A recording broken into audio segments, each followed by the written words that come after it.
What kind of country do you want to live in? Let me ask it another way. What kind of country do you want to pass on to your children or grandchildren? We have a duty to take what has been given to us and preserve it for future generations. Ronald Reagan once said, "Freedom is never more than one generation away from extinction."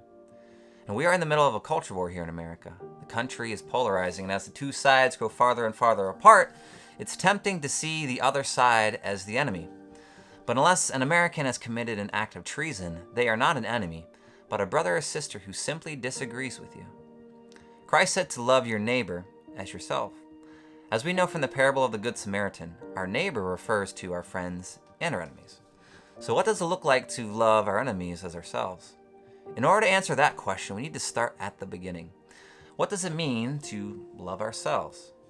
In my life, I've done many things that are admirable, but I've also done many despicable things, even evil things. I don't like to talk about these dark deeds from the past. In fact, I hate them. The reason for this hatred is because I love myself, and I know that I should have lived by a higher standard. This is what it means to love your enemies.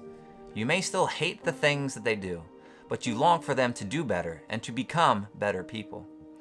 The religious language is this: to hate the sin, but to love the sinner. Let me give you a test to see how you are doing. Suppose you see in the news that a prominent politician is caught in some scandal. Then suppose the next day you get some more news suggesting the original story might not be true or not as bad as you thought. Do you exhale a sigh of relief and say, "Whew, thank goodness it's not as bad as I thought. That would have been really bad for the country"?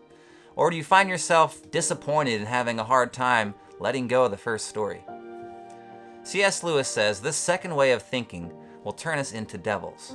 Why? Because we are beginning to wish that black was a little blacker.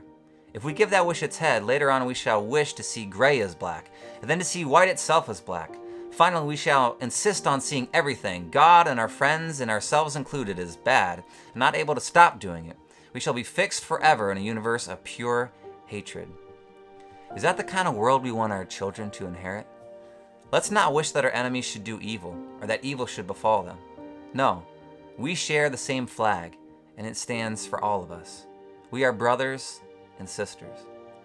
It doesn't mean you have to agree with them, but it does mean you want the best for them, and in so doing, will pass on a better world to those that follow.